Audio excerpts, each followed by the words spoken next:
The era of skyrocketing rent is officially hitting a wall. In 2026, the power has shifted back to the tenant in several major markets across the country.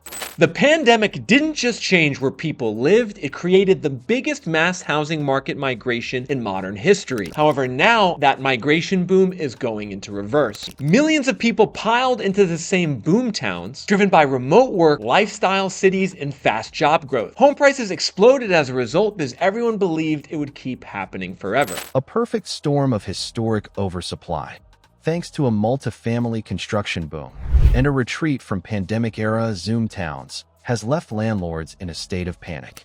From the desert to the Rust Belt, the rental gold rush has turned into a desperate race to fill vacancies.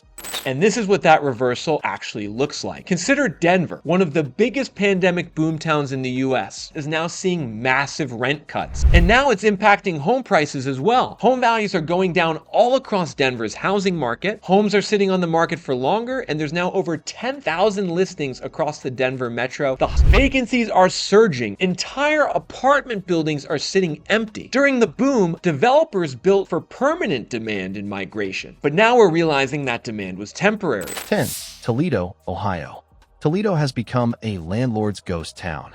After a period of development that outpaced local economic growth, the city is seeing a significant vacancy crisis.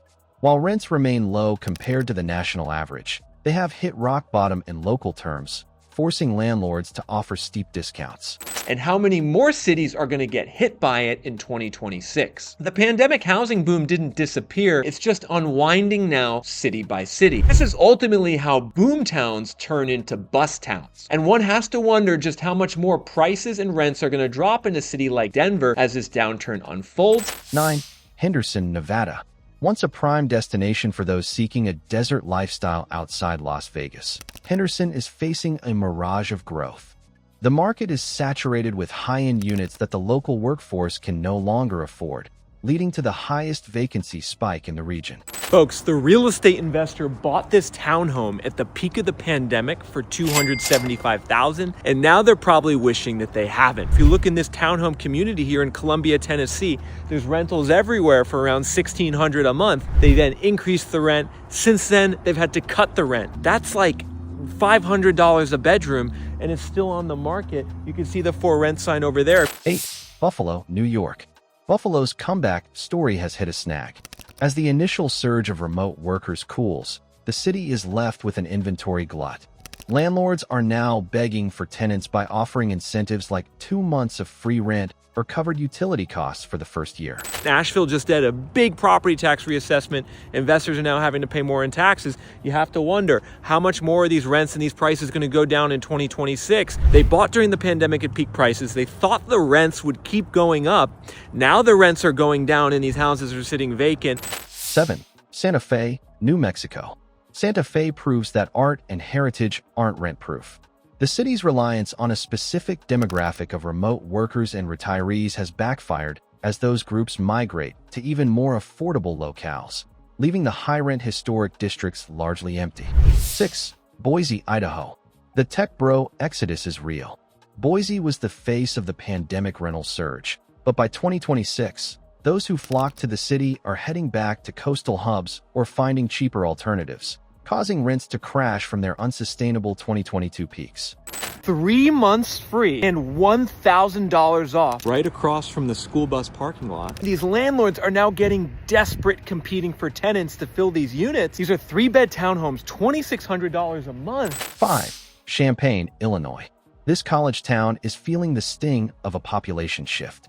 When student and faculty numbers didn't meet the optimistic projections of developers who built luxury high-rises, the result was a massive surplus of units and a subsequent freefall in pricing.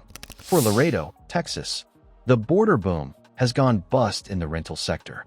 Overbuilding in anticipation of continued logistics growth has left Laredo with more apartments than people willing to pay premium prices, leading to some of the most aggressive move-in specials in the South. So the question is, are we going to continue to see rents drop in markets like Nashville, Phoenix, Vegas, Tampa, Orlando, and Miami, and are they going to get back to those pre-pandemic levels? However, in a market like Austin, rents have crashed by 21% and are back to where they were in 2019. Rents are still higher than they were before the pandemic. In Nashville, rents were around $1,200 per apartment before the pandemic. They have gone down about 10%. 3. Birmingham, Alabama. Birmingham is suffering from a gentrification hangover. Dozens of upscale projects designed for a creative class that never fully materialized have forced property managers to slash prices and offer amenities that were unheard of just 2 years ago. 2. Fresno, California. No longer a climate refuge or a cheap alternative for Bay Area fleeing.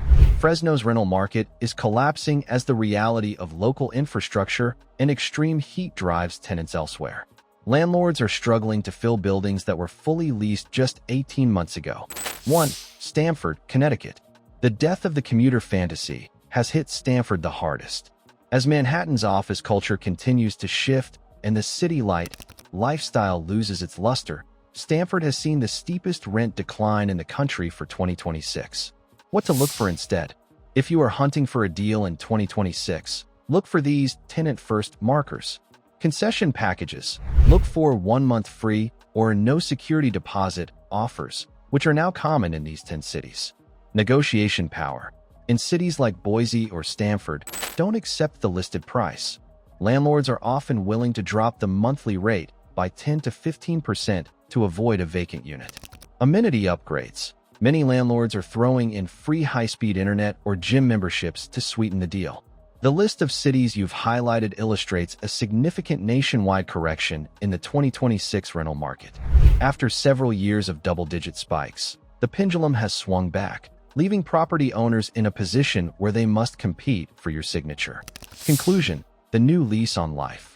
The tenant-first shift of 2026 is the direct result of a historic delivery of multifamily units, which peaked at nearly 1 million new completions over the previous 2 years.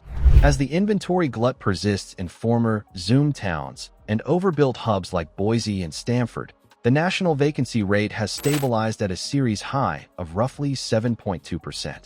This surplus has effectively killed the take-it-or-leave-it attitude of the pandemic era. For the modern renter, this means the monthly sticker price is now just a starting point for negotiation. Beyond mere discounts, the 2026 market is defined by value-add incentives, where landlords are absorbing utility costs and upgrading digital infrastructure just to maintain occupancy.